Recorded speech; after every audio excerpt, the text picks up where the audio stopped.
सन 2024 कैसा होने वाला है उन सब लोगों के लिए जिनका पर्सनल ईयर नंबर क्या है, नंबर है 4। I'm a mother, teacher, guide and a friend, and these are my life lessons. I'm Dr. Neeti Kaushik and welcome to my channel Nitty Gritty with Dr. Neeti Kaushik. मैंने अपनी date of birth लिखी है 21 नवंबर, 21 नवंबर यानी मेरी date of birth है। तो date और month लिख दिया। इसके बाद हम आए किस पे, 2 डिजिट्स उस ईयर की जिसके बारे में हम जानकारी चाहते हैं। कौन सा ईयर है? 2024। तो हमने क्या लिया? 2024 नहीं लेंगे, हम सिर्फ 24 लास्ट के 2 नंबर्स लेंगे। अब यहीं पे पॉज करेंगे और कैलेंडर पे जाएंगे, कैलेंडर खोल के देखेंगे हमारा अगले साल डेट, हमारी बर्थ डेट कौन से डे पे पड़ रहा है। मेरा बर्थडे सन 2024 में थर्सडे को पड़ रहा है। तो आप अपनी डेट, बर्थ डेट लिख के, मंथ लिख के आगे उसके सामने लिखेंगे आपका बर्थडे कब पड़ रहा है। मंडे पड़ रहा है, ट्यूसडे पड़ रहा है, वेंसडे पड़ रहा है, जो भी पड़ रहा है वो वाला आप डे लिखेंगे। अब नेक्स्ट स्टेप पे आते हैं जो बहुत बहुत इंपॉर्टेंट है, जो आपको ध्यान रखना है। हर एक डे का ना एक नंबर होता है। जैसे संडे का 1 नंबर सन का होता है, मंडे का 2 नंबर मून का होता है, ट्यूसडे का नंबर 9 मार्स प्लैनेट का होता है, वेडनेसडे का नंबर होता है 5 जो कि मरकरी का है, थर्सडे का नंबर है 3 जो कि जुपिटर का है और जो कि मेरा भी नंबर 3 आएगा, थर्सडे है। और फ्राइडे को है नंबर 6 जो कि माँ लक्ष्मी का है, एंड सैटरडे को नंबर 8 है जो सैटर्न शनि भगवान का है। अब क्योंकि हर किसी दिन का एक एक नंबर है, तो हमने जिस दिन आपका बर्थडे है, आपका बर्थडे 2024 में जैसे मेरा थर्सडे को है तो मैं लिख रही हूँ 3। अब सिंपल कैलकुलेशन है, 21 मेरी डेट ऑफ बर्थ है, 11th मेरा बर्थ ऑफ मंथ है, 11वां महीना नवंबर का है, 24 ईयर है जिसमें मैंने कैलकुलेशन करनी है 2024 का 24। अब क्योंकि थर्सडे को मेरा बर्थडे था तो उसमें मैंने क्या जोड़ा? नंबर 3। तो अब हम इन सब का टोटल करेंगे। 21 + 11 + 24 + 3 टोटल बना 59। 9 + 5 क्या बना? 14। 4 + 1 क्या बना? 5। यानी मेरा पर्सनल ईयर नंबर अगले साल है 5। इसी तरह अगर आपका पर्सनल ईयर नंबर 4 बनता है तो ऐसे में हम आज की रीडिंग उसके बारे में करेंगे। तो सबसे पहले तो ये, अगर आपका पर्सनल ईयर नंबर 4 बनता है तो नंबर 4 किससे इम्पैक्ट होता है? राहु से। सडन चीज़ों से, सडन चीज़ें होंगी आपकी लाइफ में, यानी इस 2024 के अंदर आप बहुत ढंग से कुछ कुछ चीज़ें मेटिकुलसली प्लान कर रहे होगे, ये ऐसा होगा, ऐसा होगा, ऐसा होगा, लेकिन हो कुछ और ही जाएगा। मैं अब ये बिल्कुल नहीं कह रही हूँ अच्छा या बुरा, मैं कह रही हूँ सडन चीज़ें होंगी। राहु विल ऑलवेज इंश्योर कि आपको सडनली कुछ कुछ हो। दूसरी चीज़, अपॉर्चुनिटीज़ भी आएंगी ना तो वो सडनली आएंगी।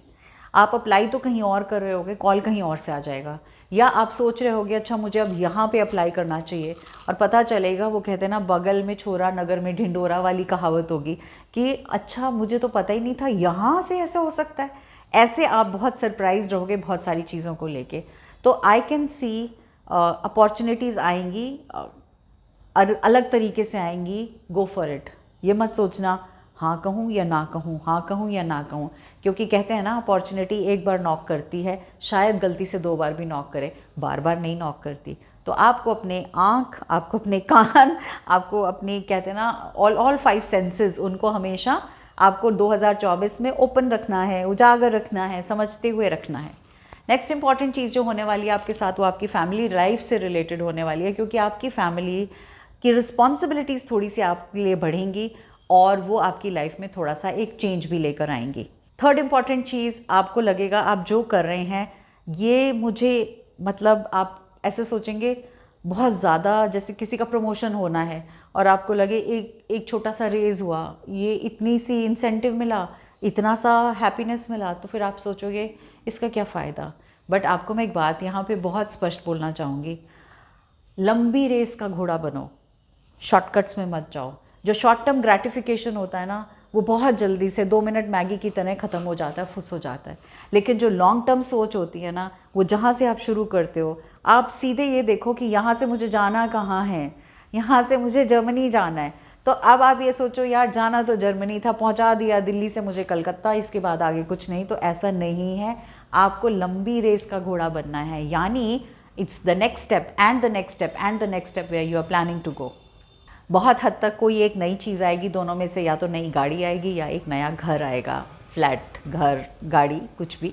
परिवार में बढ़ोतरी होगी, नया सदस्य आ सकता है, बच्चा आ सकता है, ग्रैंड चाइल्ड आ सकता है, या हो सकता है अगर आप शादी के लायक हैं तो आपकी शादी भी हो सकती है।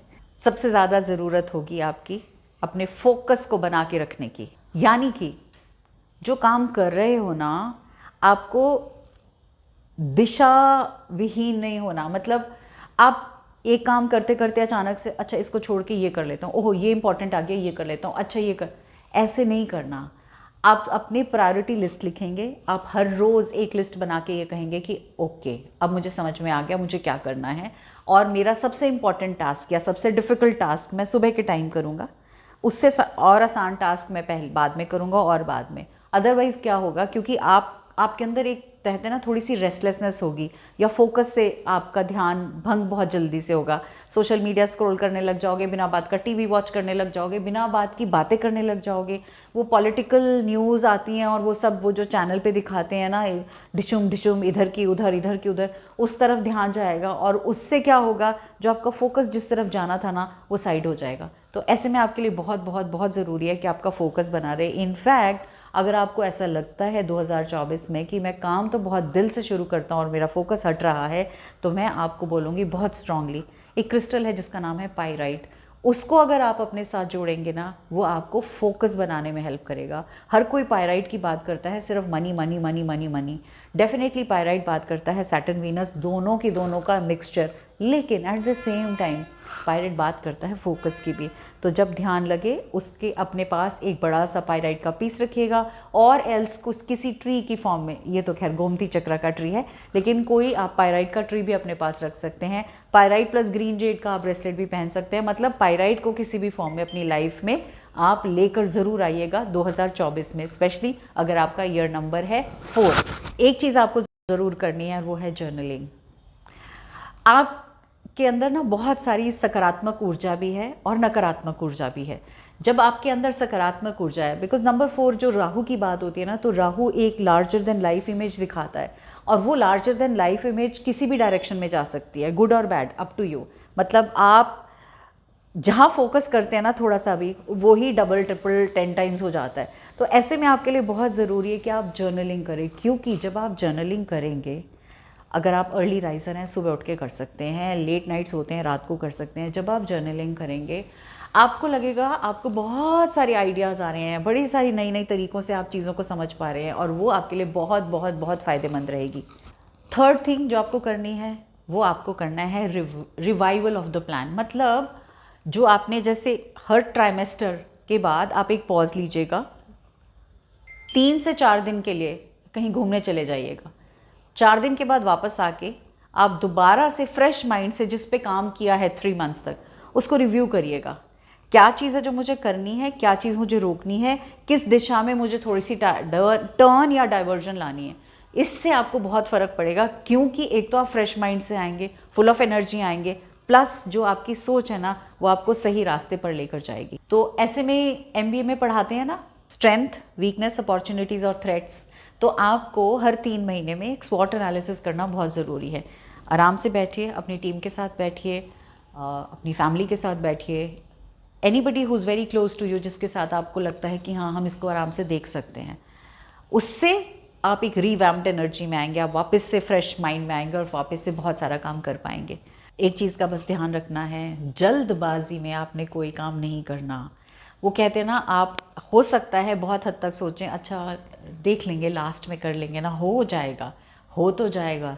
जो कहते हैं ना जल्दी का काम शैतान का, हेस्ट में जो भी आप काम करेंगे ना, बाद में आपको लगेगा अरे यार थोड़ी और मेहनत कर लेता तो और अच्छे रिजल्ट आते। तो बाद में रिपेंट ना करें, इसके लिए हेस्ट में काम हम नहीं करेंगे। अब मैं आती हूँ क्रिस्टल्स की। तो एक मैंने आपको ऑलरेडी बता दिया था पाइराइट, जो मैंने आपसे कहा था किसी भी फॉर्म में आप लेकर आएंगे अगले साल में 2024 में। नेक्स्ट इंपॉर्टेंट क्रिस्टल जो मैं आपको बोलूँगी, सजेस्ट करूँगी, बहुत इंपॉर्टेंट रहेगा आपके लिए, वो रहेगा गार्नेट। आपकी रिलेशनशिप हीलिंग के लिए बहुत काम करेगा। तो ऐसे में गार्नेट आप राइट हैंड में पहन सकते हो, आपकी ग्राउंडिंग होगी, ताकि आप जो विचलित हो रहे हो वो नहीं हो, और जो आप मतलब ऐसे लग रहा है कि कुछ ठीक नहीं चल रहा, या इनसिक्योरिटी है, या रिलेशनशिप इश्यूज आ रहे हैं, ऐसे में गार्नेट आपके लिए बहुत कारगर सिद्ध होगा। राइट हैंड में आप पहन सकते हैं। थर्ड इम्पॉर्टेंट क्रिस्टल अगर आप यूज़ करना चाहेंगे तो आप यूज़ कर सकते हैं ऊनाकाइट। ऊनाकाइट न्यू बिगिनिंग्स के लिए होता है। तो अगर आपको ऐसा लग रहा है कि एक कोई भी नई चीज़ आपकी लाइफ में ऐड हो रही है, तो ऐसे में आप ऊनाकाइट का यूज़ करेंगे तो वो आपको डबल ट्रिपल 4 टाइम्स होके फ़ायदा करेगा। तो ये हो गई क्रिस्टल्स की सजेशंस, ये हो गई थोड़ी सी चीज़ें जो आपको ध्यान रखनी है, प्लस क्या क्या आप एक्सपेक्ट कर सकते हैं अपने इस पर्सनल ईयर नंबर 4 के टाइम में, जो कि आपके पास आने वाला है सन 2024 में। आपको सीरीज़ कैसी लग रही है, कितना मज़ा आ रहा है, कितना अच्छा लग रहा है? आप पॉइंटर्स बना के रखिएगा, नोट डाउन करके रखिएगा, कॉपी में लिख के रखिएगा, ताकि आप टाइम टू टाइम इसको देख पाएँ, समझ पाएँ, कर पाएँ, और वो एक तरह से ना रिवाइवल की तरह आपको याद आ जाए। अदरवाइज़ इस वीडियो को आप सेव कर सकते हैं, डाउनलोड कर सकते हैं, ताकि जब भी आपको ज़रूरत पड़े आप इसको दोबारा से सुन पाएँ और वापस से इन्फ्यूज्ड एनर्जी के साथ काम कर पाएँ। Thank you so much for giving me so much of love and affection, and I am deeply, deeply, deeply touched and blessed.